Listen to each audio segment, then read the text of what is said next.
Here in the good old US of A, we often speak of our sacred right to vote. Every few years, we gather together our little brain cells that we have left, and we venture out to cast our vote for the person that makes, well, us at least the least amount of sick. Republican, Democrat, Libertarian, or God love you, even the Green Party. We can all agree.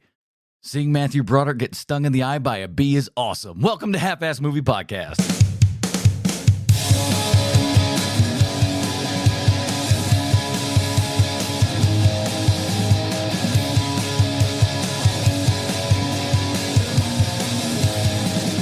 Ladies and gentlemen, welcome back to Half-Ass Movie Podcast, a show where we put together a half-ass theme as an excuse to watch movies. My name is Adam Porterson. Joining me today, he too smokes while riding a bike. Sweet Sounds Kovacs from the internet.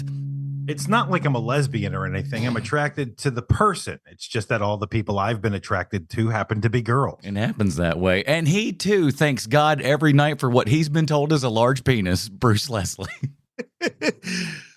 In an unrelated story, it does not happen to be mine that I'm praying about. No further questions. I don't even know how to explain my life anymore, everybody. Welcome back. We are about to finish up headliner Matthew Broaderick, our first kind of voted on theme for H&P Volume 2 here and everything. Bruce, you came up with this one. I got to say, What a smart idea you had there. Just really, ultimately, when you think about it, just giving a backhand of Matthew Broaderick while you were doing it, really.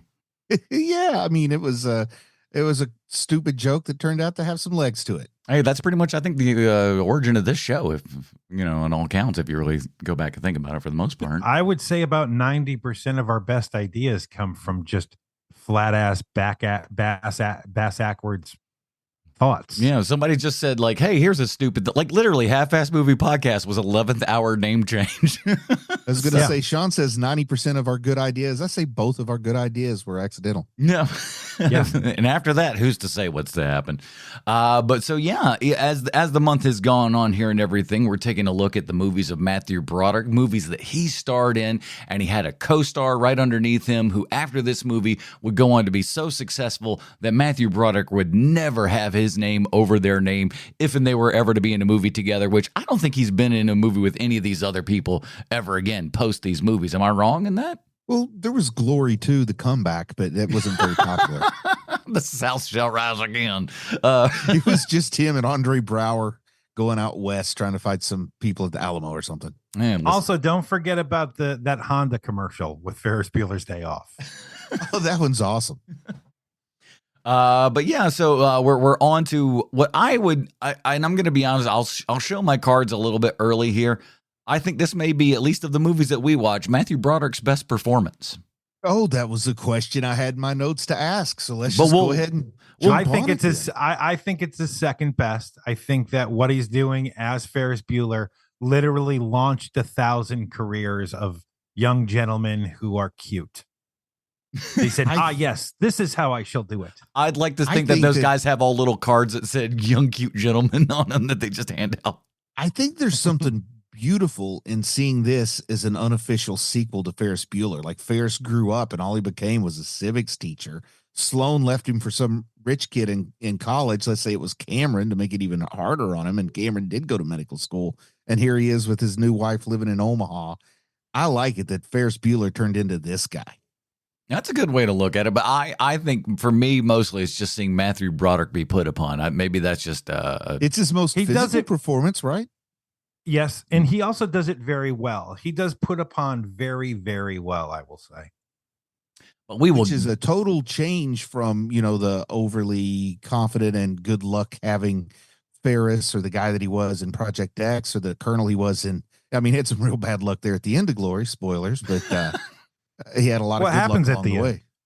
I'm pretty sure the South wins if the movie's correct. I mean, that's not what I learned at school. I've had a couple of neighbors who think that, I'm sure.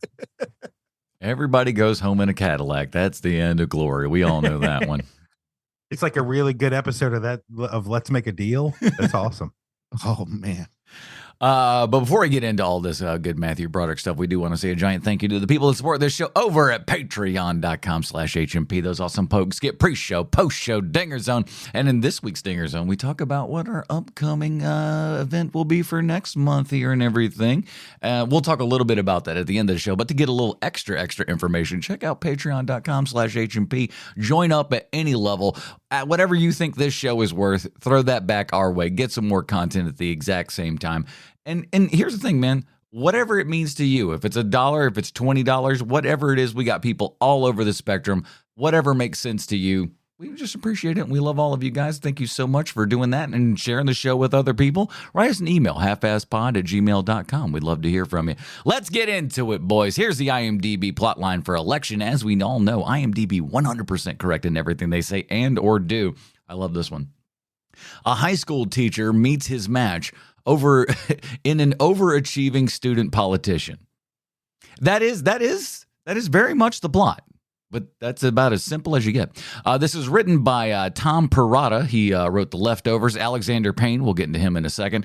And Jim Taylor, who with Alexander Payne also wrote Citizen Ruth, Sideways, About Schmidt. Jurassic Park 3, you didn't see that one coming, didn't you? No. Nah.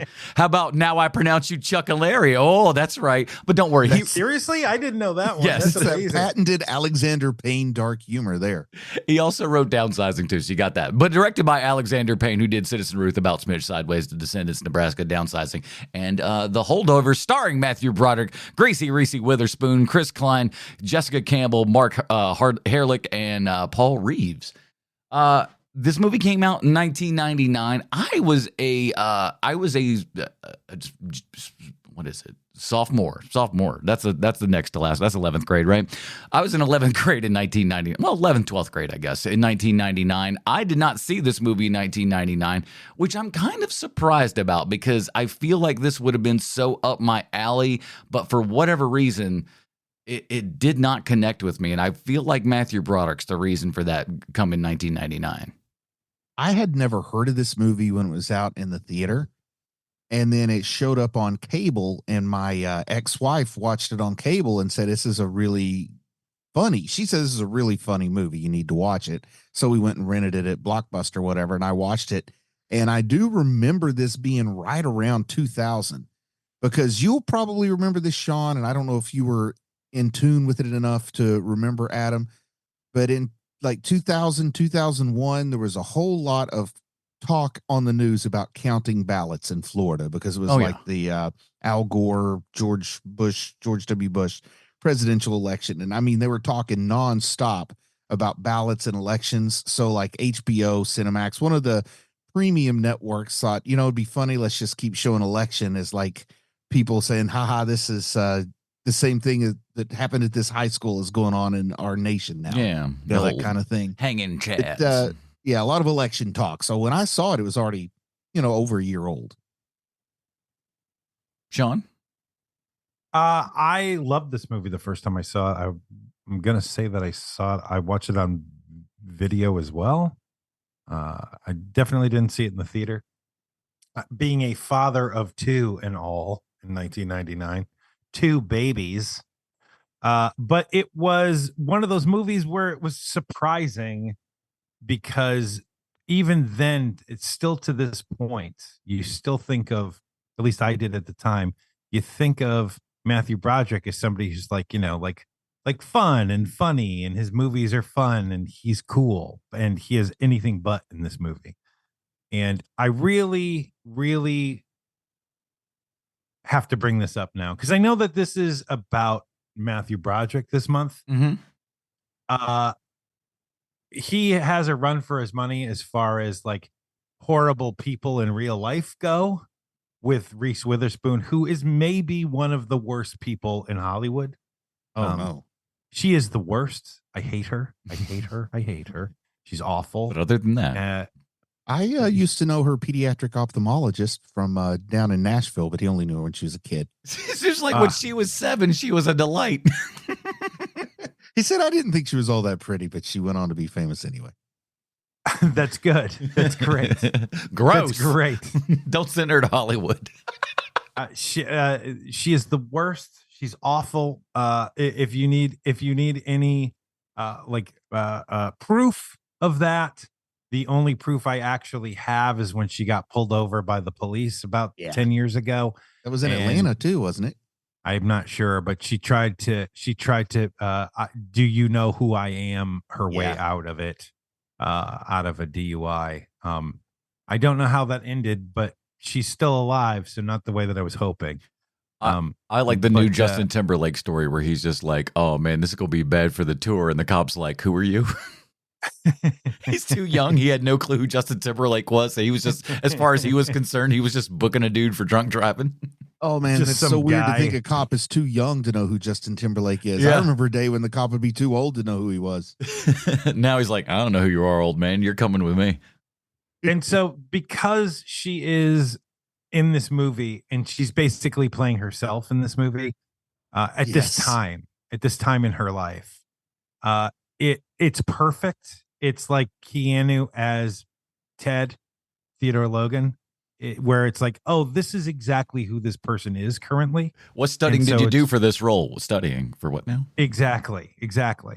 It's like whenever Ray Romano plays somebody from Long Island, you're like, yeah, he worked his whole life to get that accent. I spent 30 years studying the locals. Do you My think there brother could be, is tall. Do you think there could be a Reese Witherspoon month ahead in the future? I don't know. Have you guys seen Freeway? That's a fun one. Look, I think it would be really fun because there's a lot to cover there, but I can't do it, man. I can't do it. It'll just be me constantly going, I hate this woman. I hate her with the brilliance of 1,000 suns. I cannot stand this one. I think we got a number. Do you have a favorite Reese Witherspoon role? Legally Blonde's really good. She's kind of perfect for that role. Yeah. I think I'd have to go with you there. I'm just trying to think. Like, I feel like she's been in good stuff, but like I wouldn't put my thumb on like Reese was what carried it, even though she's pretty integral to the plot on this one. I would say Legally Blonde is all her, man. Legally Blonde is all her. That thing that lives or dies with her. If like that's like, and God bless her, it's a different movie if you put it. But if you like replace her, say Anna Faris, that's a completely different movie. And no matter how you feel about Freeway, you feel about Freeway because of Reese's performance. If you hate it, it's because of Reese. If you love it, it's because of Reese. And you can say that, like, look back just before this and stuff with like her in like Fear with Marky Wahlberg there and everything. That was his first big thing. And like, but even though I don't know anyone who really saw that movie and stuff, but like the trailers were everywhere. And like, you just saw this cute little blonde in it and you couldn't help but look at her. And like, she has that ability. And that's what kind of cuts her in this movie too. In a movie that has so many great like kid actors and stuff like that who look like the kids that live in Nebraska. She does not look like she lives in Nebraska. It's just like this one shining little star amongst all this, this sea of dirty clay. And then there's this one shiny pearl out there and you're like, what's going on? But she's really, really good in this. And like, you just see her character's thinking and going through all of the emotions and stuff. And like, you can really see it in her eyes and stuff like that. She is constantly living within that character as she's playing it. And she's just, this go around, I was really shocked at like how strong of a character she's got. I love seeing that scene with her mom where you realize why this character is the way she is. Because when the mom is talking about why she lost the election, she's like, is it because you didn't listen to me about those things that you should have put in your speech? And it's like, oh, wow, this is exactly why this person is this way. It's a really telling scene, and even though it's like 30 seconds long. And, says a little something that dad's not around and the way that she approaches these older men. I think that there's a lot that they're giving the audience credit to be able to put a lot of dots together on your own, which I always like films that do that. They're so much more fun to talk about. There is that great line where she's like, you might be thinking that I went to this teacher because as a replacement for my dad, but no, it has nothing to do with that at all. I just liked him because he made me feel safe. Yeah. He made me feel taken care of. Yes, I love it. It's like, it's so not subtle, but subtle at the same time. It's just perfect. At the same time, too, though, like that's how a 17-year-old kid thinks. Yes. You know, it's just like, oh, well, Absolutely. that's that. And it's like, well, you can't see the broader picture that's clearly right in front of you. Yeah, there's a certain part of youth that can't grasp the concept of having motivations that you lack insight on. You know what I mean? Like you were convinced I 100% do exactly what I on the conscious level want myself to do with totally no belief or understanding of psychology or deeper motivations and things, exactly like what she says here. It's great. I mean, it's just so well written. And I think the fact that it's so well written, Alexander Payne did a lot of writing on this, but I think it's a good time to sort of explain the adapted screenplay here, because that is, I do believe the Oscar was nominated for was Best Adapted Screenplay, adapted from a book, but the book election was released in 1998. The movie election was released in 1999, but the movie election started shooting in 97 before the book was published, but they were writing the screenplay in the book at basically the same time, Jim Taylor and Alexander Payne, and that's why the book and the movie end differently. But I think that that's other than like the only other book story. Ends? The book ends. Aliens. The book ends with Mr. McAllister, the Matthew Broderick character, in Omaha working as a used car salesman. Tracy comes in to buy a used car, and they kind of like get along, like sort of a happy ending. I think this is way better. This is the right ending. Oh, no kidding, man. This is a bajillion times better. This is the correct one. Yeah. So other than like when Stanley Kubrick told what's his name that he had to write 2001 from a short story to a novel so that he could make the movie, is about the only other time I know like co-development of the novel and the movie that's based on the novel, which is kind of strange because neither Alexander Payne or Jim Taylor were necessarily household names at this time either. But the movie, I think, certainly found more success than the novel, from at least in my non-book reading group of friends. Yeah, well, no, he doesn't like readers. Don't get those out of here. That's why he's got me around, you know, keeping the reader quotient low. I don't know. I read a lot. No, that's what I'm saying. It evens it out. I don't know that the book of Election has gotten much praise, but the movie seems to have gotten a lot. But yeah, Reese Witherspoon is great. Chris Klein, again, somebody who I wrote off, and I think I wrote him off far too early, I think, because in American Pie, he is a goofy goofus, right? Well, I'm going to say nobody plays dumb better than Chris Klein. He does play it very well. He's so good at it that I'm starting to think he might not be acting. Like, I think that just might be Chris Klein. I thought that I believe talk you shows are or right. anything, so I don't know. Here's the thing. Now, I used to think that previously, and I've actually come around the other direction. I used to go like, Chris Klein has got to be the biggest dumb dummy that there ever did be. Maybe, but I think he's only good at acting at a couple of different things, and this is one of those things. Is where he can just kind of play that like aw shucks goofy. There's a quality to him that there's an aw shucksness about him that, like, even though like there's not a ton of things that he does horribly bad in this movie, but even if he did something that was even slightly off, you wouldn't even care that much, just because the character himself is almost kind of an innocent in a lot of ways. Yeah. Oh yeah, he's definitely an innocent, but it's the kind of innocence that can only occur when your life is great without having to try. That's the only thing that allows you to preserve that kind of innocence. Maybe, but at the same time too, like, you know, in the exact same household, his sister's living, a pretty hellish experience, and under the same roof, he's fine. And a lot of it is like, you know, for better or for worse, his dumb outlook on everything. Like he can kind of turn it into just being like, but hey, also who got dumped and who got the beeger in this brother-sister relationship?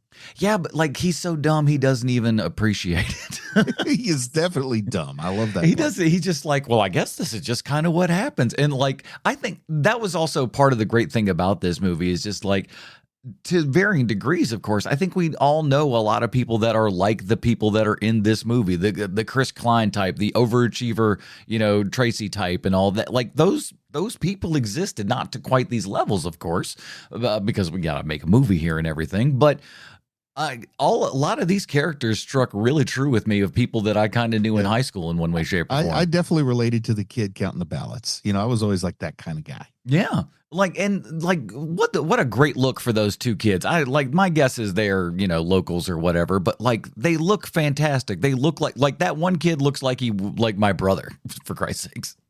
So this is 1999 when this is released. Like I said, written somewhat by committee in 1997 as it's being filmed.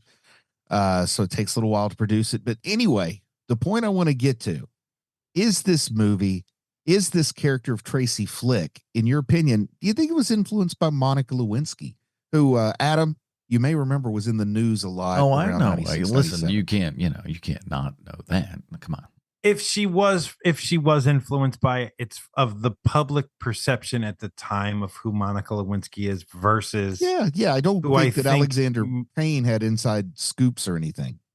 But I mean, we as a public really gave her the short sheets in that situation. I feel like you made that clear. I'm going to say the myth of Monica Lewinsky, or the character of Monica Lewinsky that was created rather than the actual real person, because I don't know the real person, but I do know that there was not so much, I want to say media coverage, but it was more like when you're talking to a person, like before we had things like Facebook for our parents and grandparents to share ridiculous lies, they just did it in person.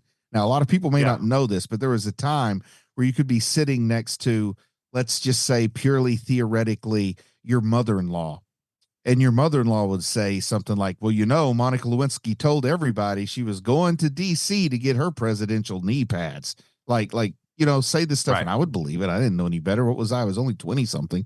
I was naive. Right. But I think that Alexander Payne was only 30 something when he's working on this. And I just don't know if maybe that public perception is they're created a character that was sort of what public perception tried to create out of Monica Lewinsky, is that tiger lady who would do anything to get on top, especially the way they have her creepily getting in that limousine at the end with the senator. Right. See? And I think that's basically why they ended it there, is because, of course, that's naturally what the next phase of her life would look like. However, I've got to bring this up because I freaking love Monica Lewinsky. I love her. I think that she is a survivor. I think that she got shat on by everyone, all comedians, all headlines, all journos, everybody. And she came out the other side, and she's somehow, kind of an amazing human being. She literally came out on top. Let me finish. Sorry. She literally said, like, no one else should have to go through this style of bullying that I went through. And so she started a foundation to help people who have to deal with this sort of thing. And I think it's really, really amazing that that's what she did, instead of if what happened to the Star Wars kid happened to me, there's no way I'm not taking people out. Oh yeah, I'm burning the planet down, boy. Yeah. So to think of where she took that, it's sort of a miracle that that's where she ended up. And just looking like just the toughest human being in the world on the end. It's just incredible to me. Monica Lewinsky handbags. She makes handbags. You know that? That's another thing she does. She makes handbags. I think everything you say is wonderful. That's why I tried to go back and say that I don't know Monica Lewinsky. You know what I mean? Never met her, never talked to her, don't know her personally, but she has come out through a whole lot, come out on top. But that Monica Lewinsky scandal is what we'll call it, the Bill Clinton scandal. How about that? Right. The Bill Clinton scandal. I just think it was so heavy. I mean, it's so hard for us to imagine people giving a rat's ass now, Right. And I'm not trying to stir up politics, but I'm just saying we've come a little way since 1999 in terms of what we'll tolerate. But anyway, back to the point. It was just such a major thing. I can't see it not having some influence in this story. No, I think you're right. Especially the public perception. Right. I think you're right on that. I do. But because they had I just built this beautiful soapbox. I had to stand on it for a Okay. bit. And also, I like it that Monica Lewinsky is proud of the fact that she may be mentioned she may have gotten more rap song shout outs than any other living human. Right. And she loves that on her Twitter. Well, I guess it's not called Twitter anymore. But that was like her bio on there. It's like, I'm the person from you don't know who I am. I'm the person from over 121 rap songs. Later, she's like, ask your dad. He knows who I am. Stuff like that. But seems like a very high number. Somebody fact checked her on it, and her number was low. That's wild, man. Is somebody like doing full concept albums to her? You remember in the 90s, Take You Back to My Place, Let You Give Me the Lewinsky or something was probably a well worn out rhyme that got spat. Give me the old Monica, the Lewinsky. I'm sure that was by people who thought they were geniuses. And not all these guys My soul R&B album has a song called "Give Me the Lewinsky." Well, yeah. But anyway, I wasn't listening to such explicit things. I was a good kid, so There was something from the early 90s where a pregnant girl got elected prom queen, and the high school burned all the ballots and claimed someone else won, and it became a scandal because the kids who counted the ballots ratted on the administration, and they didn't want the pregnant girl to get the prom queen because they thought it would make all the freshmen go get pregnant so they could be prom queen, because that's what kids do.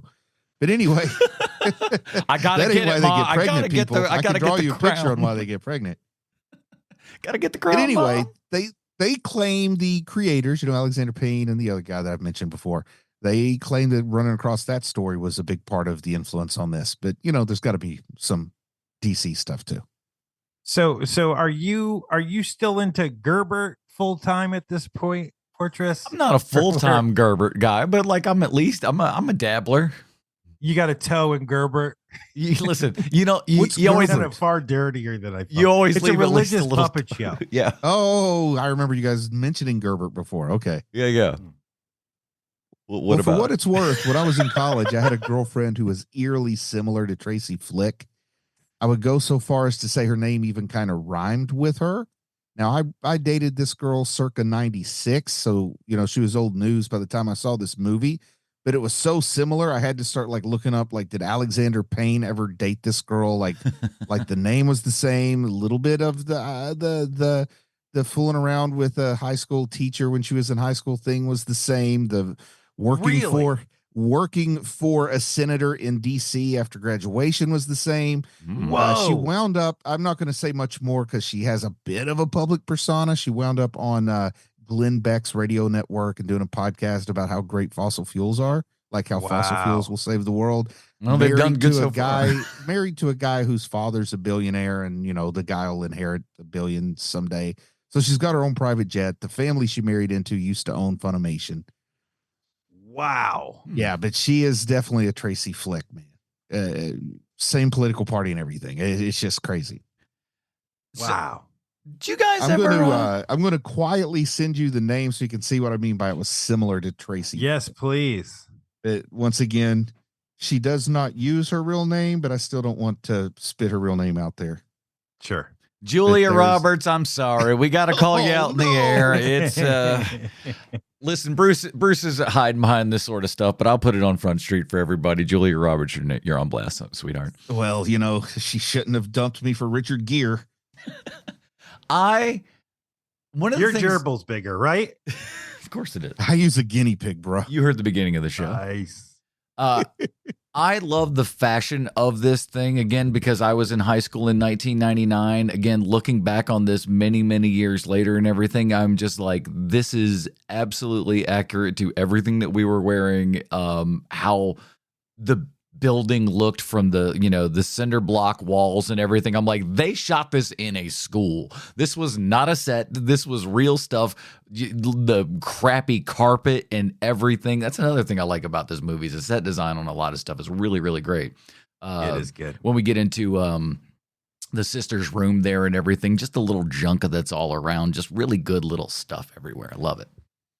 But yeah, this just watching this was very much like going back into time, going like, oh yeah, I used to have a shirt like that with the little just the button up, the little front with the textures and all this kind of crap. I'm just like, yeah, the undershirts and everything. I'm like, this is perfect. I love it so much. So- It was just like walking down memory lane. So his friend, the teacher who lost his family, lost his job, had to move back to Wisconsin because he had his affair, I guess we'll call it, of with Tracy Flick here. Yeah. So that actor's Mark Herlick. Do you guys recall at all when we've discussed Mark Herlick before? I just thought I'd kind of mention the little podcast. I know he's in degree of Jurassic. separation. I know he's in Jurassic Park 3, which makes sense because I'm gonna pretty make this sure. I'm pretty sure he was God on Preacher. Really? I think so. I'll check that real quick because that's, it's bold to say somebody's God and not double check your sources. So let me double check that while you guys talk amongst yourself about the genius that is Mark Herlick's. He was indeed. He's very good in this movie. Yeah, he was God. 15 episodes. How about that? Wow. I was like, I'm looking at him like, where do I know this guy? There you go. His crying, his being like the guy who never left high school. I mean, he plays it really well here. I think he it gives a real good performance here, and then he goes on to be the creator of all creation or whatever. He looks like he's got like a really great look and everything. He plays it perfectly. I love the just cheesy ass love letter bullcrap thing that he put together for her that was just so corny and dumb. God, I love it. And then we pull it down, and he's just welling up because like I love how everybody who does and everybody for the most part. Everyone in this is a pretty scummy person, which is, I think, why I didn't like the movie the first time I saw it, because I'm like, who am I rooting for? I hate all of these people. But that's kind of the point. But he is like the whole thing. I love his character. I love how we set up everything, and every guy that does every horrible thing, we set them up to just be absolutely awful. And it's just great that because you know how it is. We go back and look at movies that are 20, 30 years old and stuff. You can get into these situations where you're like, oh, Jesus, I can't believe we're watching this. And now we thankfully are in an era where we're just like, oh, okay, thank Christ we're on the right side of history. And we're properly knocking down all this stuff as opposed to going, hey, Well, you're talking about 20 years ago. My curious question here, this is a 25-year-old movie. Is this story made today? And if not, which is the bigger taboo? The sex or the politics? Because I almost think it's the politics that make you want to avoid this movie today. I could totally see this being something on Netflix. I totally could see that. I really think right now, anything that depicts sex with an underage person and that is not absolutely villainizing the adult doing it doesn't get made and released. Oh, without a doubt. No, you're totally right. So that's the part I'm talking I haven't about. watched that age gap romance. But the characters would have to state over and over again how she was held back a year and she's actually 18. Like that would have to happen again and again. Like he broke the school rule because you can't sleep with the student, but it totally was not statutory. You know what? Right. Listen, I don't know for nothing because I ain't watched the show. I've only heard things, but ain't that Euphoria show about a whole bunch of kids doing it? Yes, but it's all about like it's a bad thing. Like like I said, I don't know the kids are in charge. It's also more about mostly. I don't know. I haven't watched the show. Listen to me talk like I know what the hell I'm talking. Yeah, about. I watch it religiously, as you guys know. I'm probably Vancouver's biggest Euphoria fan. I was just like, I'm not the market. I think I can say, no, I'm sorry, I'm lying. Yeah. Speaking of fans. Jessica Campbell gives in a fantastic performance as Tammy in this movie. She's another one that's just like that kind of goes under the radar here as far as, really just fantastic performances in this movie. A great actor who just disappeared. I don't know that passed away. Well, do you know though, before she passed away, she quit acting. She became a naturopathic provider. Huh. Do you guys know what a naturopathic provider is? That's a lady that just rubs honey in it. I'm pretty well versed in it, but why don't you explain it to the people who are listening? Just in case. The answer is you don't know what it is, and neither do they. It's just a name, and it sounds kind of good, so people listen to them. But she was an anti-vaxxer. You made me look like a fool in front of everyone. You put dirt and honey together, and you rub it on your chest. If that's what you do, it cures everything.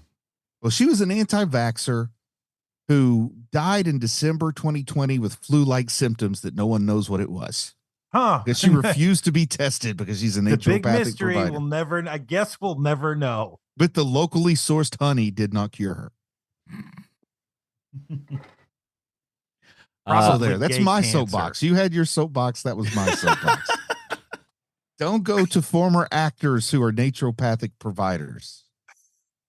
Listen, that's not a word I can spell, so I don't think I'm going to have any problem looking that one You up. get So you get one, a former actor or a naturopathic provider, but you don't get both. Pick which one you want and go to them. That's fair enough. Let's talk about the old Broaderick here. Okay. Again, I think this is. I like seeing some age on Matthew Broderick here. I like seeing just the weight of the world put upon him. Of course, there are also his own decisions and problems that he makes, which is great.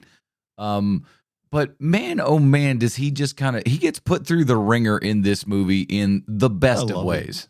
From his own choices, though. Yeah, it's his own choices that really get him.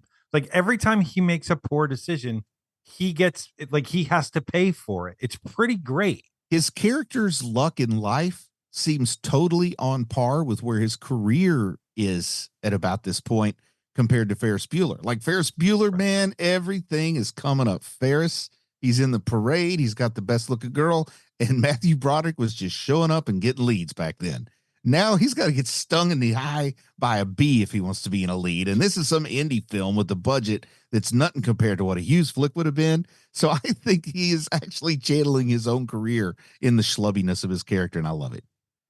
I tell you one thing, though, I would bet you good old money that this movie got its budget on account of Matthew Broderick. Take a guess as to what this Alexander Payne movie from 1999 costs.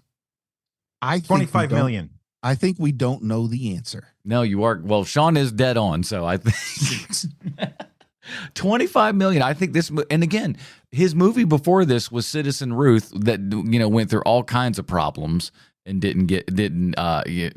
changed its name and everything and gone through so many different edits and all this kind of stuff. So I don't know, outside of Matthew Broderick's name, I don't know how he gets $25 million to make this movie. Because he hadn't proven it at this point, before this and everything. So I think Matthew Broderick is another reason that this movie gets made. Yeah. I had seen, what had I seen here? I was reading about the production on this. And I think that it was like a thing where they got more money once they had some stuff done and people felt like this was going to be something special. I think that budget got tripled in the process. I had read something somewhere, but I could be way off too because I can't find it now to tell you the source.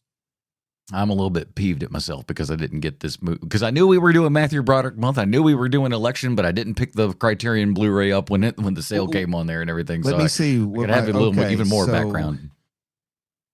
I'm going to go to Box Office Mojo. I get a lot of shoot, I messed up there.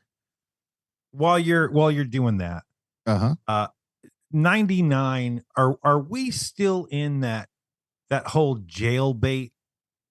Oh yeah, thing that was happening. Definitely, yes. Because you got 1999. You're also looking at American Beauty in this year and stuff as well. Right. So it is the young love is in the air, or lust is in the air, as it were.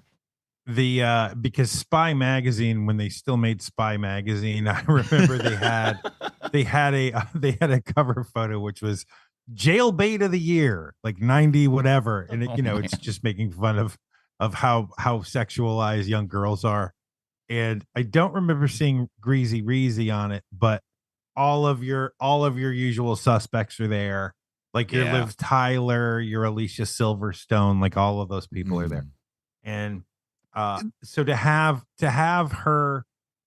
Greasy, having a sexual relationship with a teacher, but also not being sexualized at all. I didn't feel gross.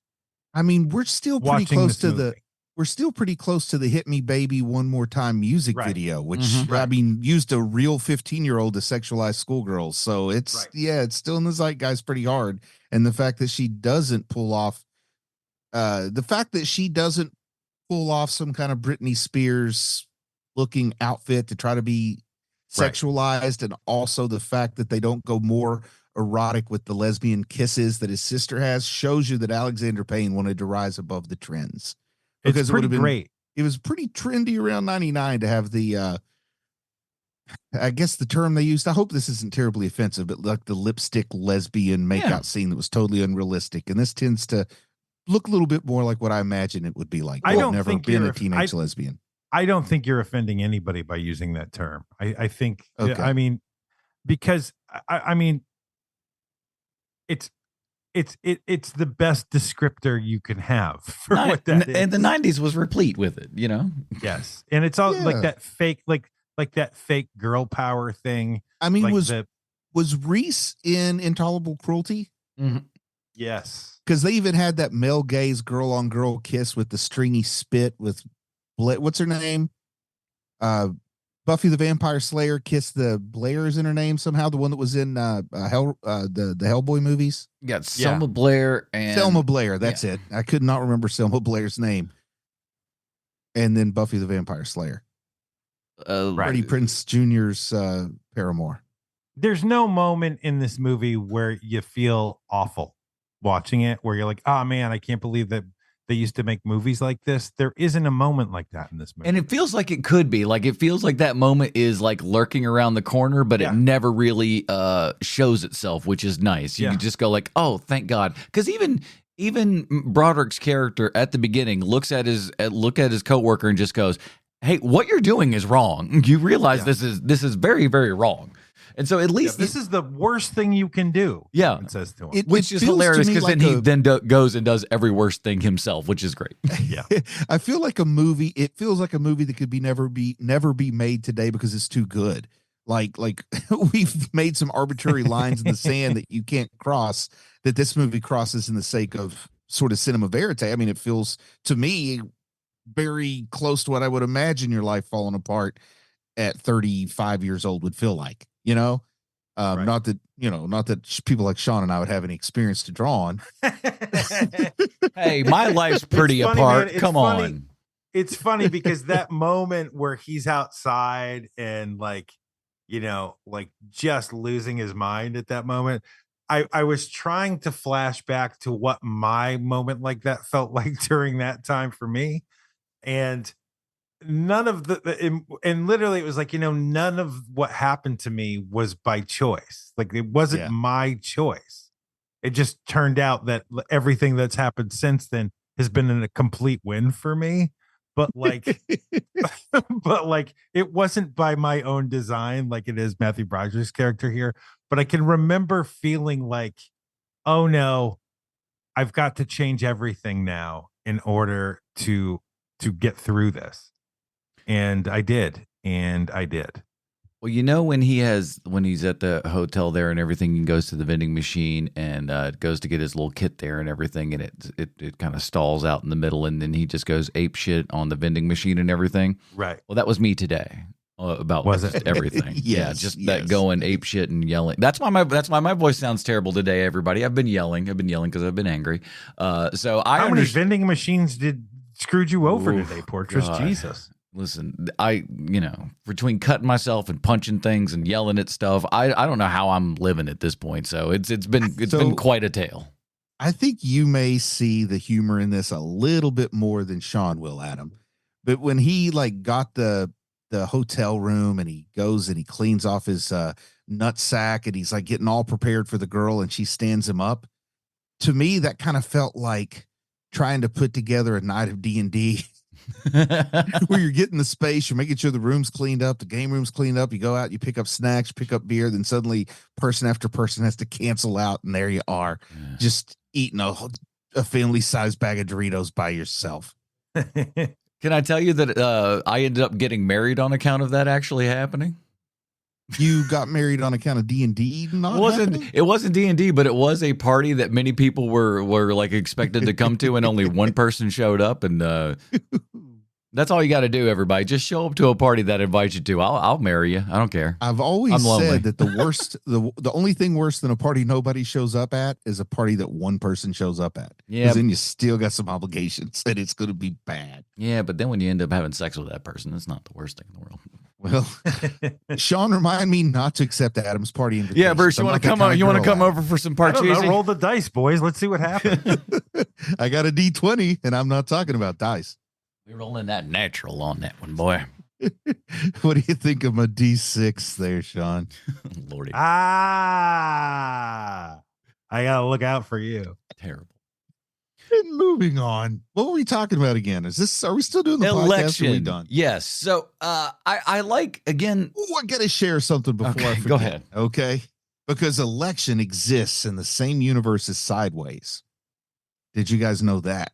I didn't. Wow, that's a big deal. Okay. The principal in this movie, the Hendricks guy, Walt Hendricks, he shows up in Sideways on vacation sipping wine as the same character. And Alexander Payne said, yes, he is the same character in Sideways, takes place in the same universe as Election. So I would like to see some kind of like shared universe sequel, like their version of the Alexander Payne Avengers. I love this. I love this idea. I love everything you're saying. The only problem is that there are some characters that are played by the same actor. And so that's when things start going sideways a bit, sideways. Well, we got a multiverse. I didn't even mean to do that. It's Alexander Payne's Ray Nicolette. Ooh. Alexander Payne's multiverse. People can't get enough of these multiverses. It's the Sideways verse. Listen, man, don't put things into Paramount's head, man. Paramount will leap on that one, and they will. They ain't got nothing else better to do over there. They're like, Sony said no to that idea. I feel like we could pick it up. I think this movie might have the most voiceover of any movie I actually enjoyed. Well, it's good. It's good voiceover. I know. Yeah. And I think at some point in our lives when we decide that we're going to be like better than everyone else briefly or smarter than everyone else, like at some point, don't we all get told that like voiceover is a crutch for bad writing? I mean, we've all heard that, right? Yeah. You literally hear, Brian Cox scream it in adaptation and stuff while a narrating voice is going on. And God help you if you put a narrator in that. That's lazy screenwriting, my friends. But I think it works great here. I couldn't imagine it without it. What is the difference between this movie and Raising Arizona and every other movie that has voiceover in it? Like, I can't figure out why those movies are great with narration and why almost any other movie with narration is just awful. So much of this movie is internal, right? And there's so much internal conflict, and you need the internal narrative to make that work. And I think the only other way to get there is to have somebody talking in the mirror or to have somebody have an imaginary, you can go all Charlie, what's his name who wrote adaptation? Charlie Kaufman? Charlie Kaufman. Okay. I was wanting to make sure I had that last name right, because I started thinking of Andy Kaufman, who I was watching some wrestling with him and Jerry Lawler. Well, you got the Jim Carrey, so it all kind of starts falling together. But anyway, yes. I think that's what makes the VO work, is because it's all so internal, and you really do need to hear her thinking things out loud. Like, I don't have daddy issues. He just makes me feel safe, like, like a child. Well, there's also I part don't know of any it. other way to communicate that stuff. There's part of it too, where like if you take a look at an example, another example that's very similar to this one is Goodfellas, right? So when those voiceovers, well, many times those voiceovers happen, they go on they hit his still frame, right? The action, still frame. And here's a little aside based upon what you're seeing right now and everything. So this kind of has that same sort of deal where we're just like, hey, we're showing you this thing. Hold on one second. Let us give you a little bit of context to what's going on. And then we jump right back into it and stuff like that. It reads more like a book that way than a movie. And I think that's how it kind of functions, in that very kind of literary sense, but in moving picture. And it excellent point. It kind of worked with my theme of an older version of Ferris, because Ferris is talking directly to the camera plenty in that one. And here we're getting the VO, not necessarily talking directly to the camera, but talking directly to the audience. And it's another good thing too, that it's not just one person. Hold on, guys. Like, you've been talking for 10 minutes now on my question. So what I wanted to say was that I think that I think you're right. I think that Bruce is right in that it's internally, right? That the person is speaking internally, basically to the audience, but also to themselves. And the other thing is that it's also that, like, a lot of voiceover tends to be like a character walking outside and then the voiceover going, I decided it was time to take a walk. It's like, yeah, we already see you walking. You don't need to say that part. And both Raising Arizona and Election are both internally not It's never stated out loud within the movie that it's in. Yeah, you're not waiting for something, but as long as it's within the actual story and stuff itself, and really reveals something to you, like you said, Sean, the kind of like, I decided to do this, narrating it while you're doing that feels like you watching the movie back and everything and going, oh gosh, something doesn't fit here. We're not giving enough context. Let's put in some voiceover or something like that to just fill in the gaps where we don't think that people are, fitting in all the, bits and bobs that we actually want them to. It's a fix as opposed to a narrative thing, because I can almost guarantee you, when this was put together and put down on paper and everything, those freeze frames and voiceovers were written into it as a way to tell the story, as opposed to something to crutch on to help you complete the things that are lacking within said story. Excellent. So basically now we kind of have to ask ourselves, right? Because we're here, because we're at this is the end, right? This is the end of Matthew Broderick. Yeah. So do you guys think that Matthew Broderick is a good actor? I do now. After seeing this movie, I think he is a competent actor. I don't think he's great, but I don't think that I would sit around and deride him either. I mean, he grew up doing this. He's done this for his whole life. He knows how to do this. He's never going to be remembered as the greatest actor of a generation. He's not even going to be remembered as the greatest cute kid actor from the 80s, because that's always going to be Michael J. Fox.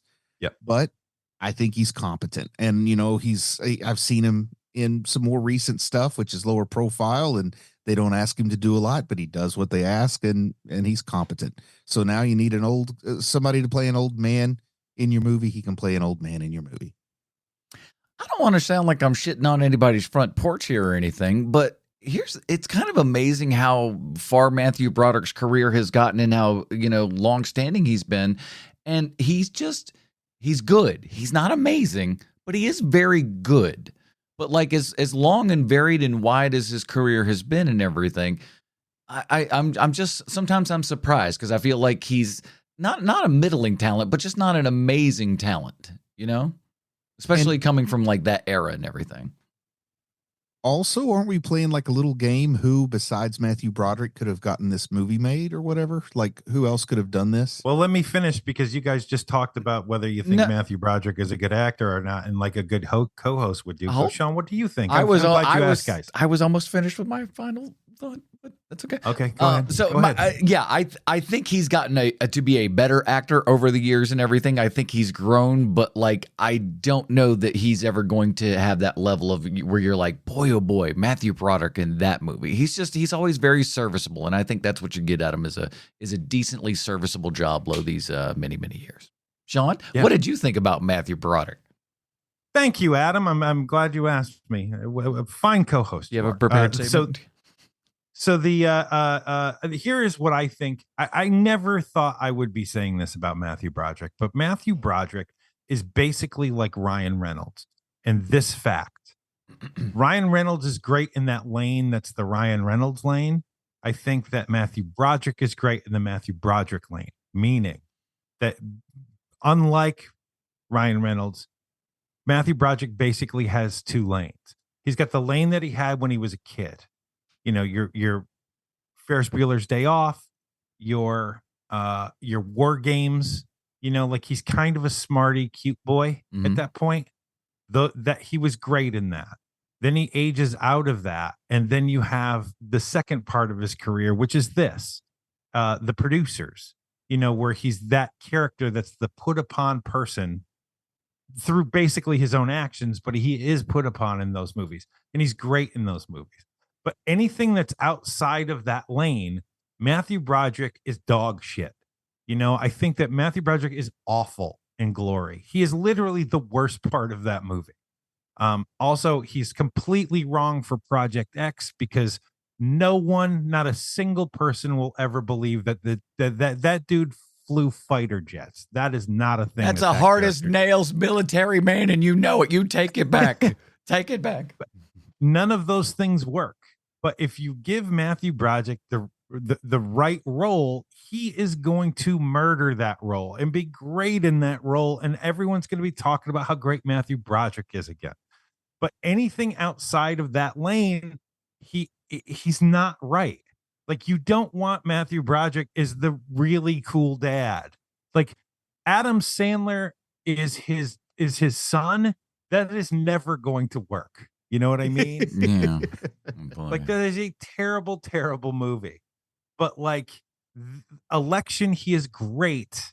And if the producers, he is, I hate that because it's a musical, but he's great in it. I understand he's good in it.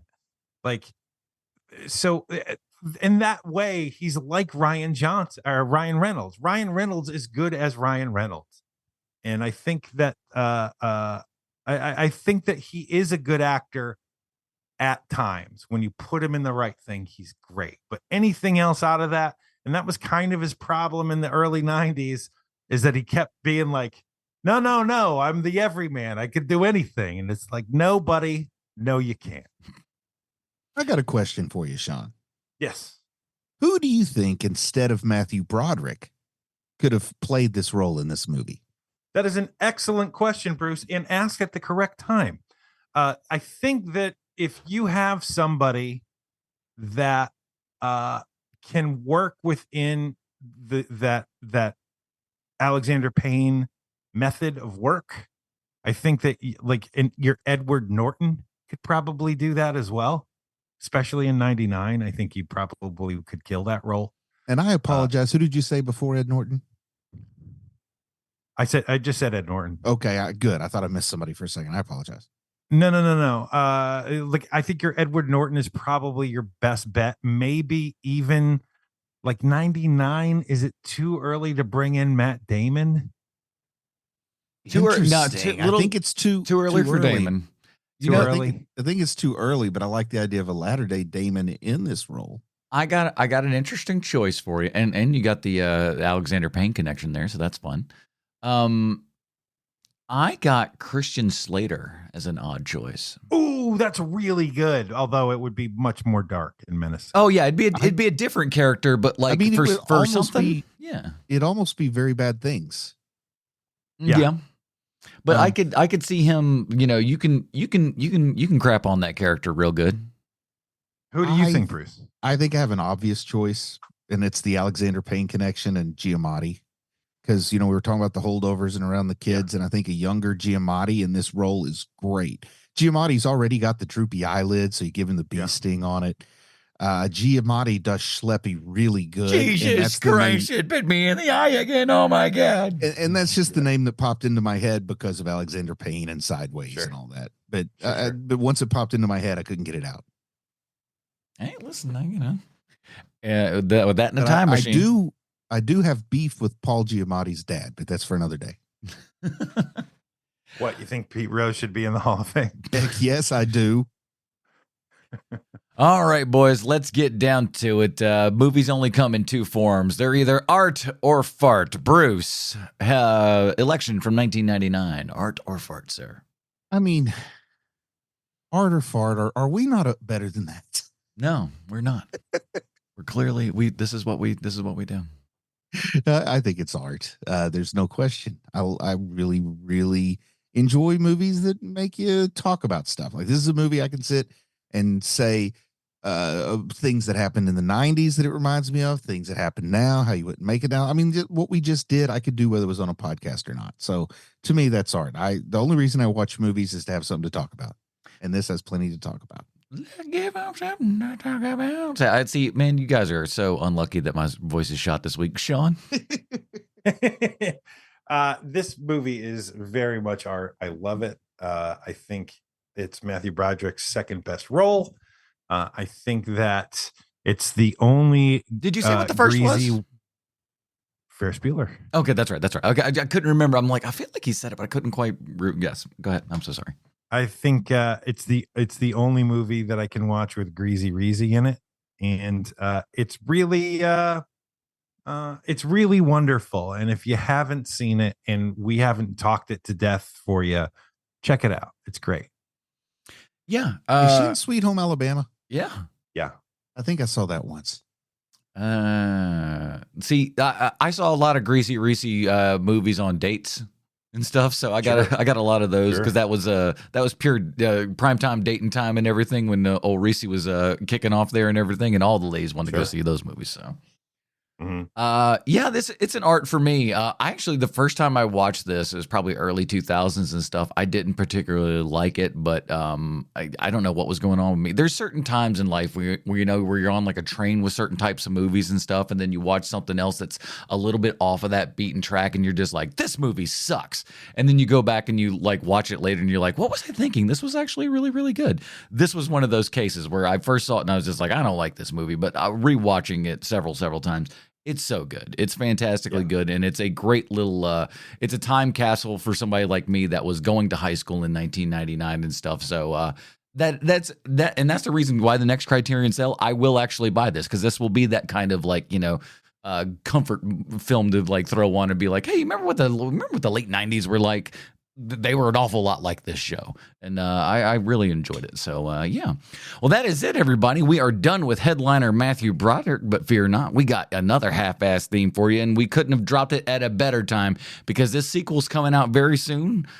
So next, we have actually decided to kick off our new series, Michael Keaton, with the original Tim Burton's Beetlejuice from 1988. So a whole new series starting up here with Michael Keaton, and we're going to start it off with those first two Beetlejuice films and everything. So we figure, hey, since Beetlejuice is coming in 2 weeks, let's start it out with the OG here and everything, and see how the two measure up against each other. How long has it been since you boys have seen Beetlejuice, the OG? I've probably seen it the most recently of us because I think I watched it to get geared up last summer for Beetlejuice the musical when the family went and saw it in L.A. Oh, yeah. I've seen it within the last 5 years. Okay. Yeah, it's been many for me and everything, and I've got an interesting history with Beetlejuice that connects it more to the cartoon than one might suspect. I was going to say, you're right in that sweet spot where you watched the cartoon way more than you saw the movie. Oh, yeah. So, like, Beetlejuice, we'll talk all about that, because, like, What do you mean Beetlejuice isn't Lydia's best friend? So much in for, but like, oh man, I got a lot of good stuff. We'll save it for next week, everybody. So that will do it for this episode of HMP. Next week, we're going Beetlejuice from 1988 for Sweet Sean's and Kovacs from the internet. Bruce Leslie, I'm Anna Portress, reminding you that the only difference between art and fart is an F.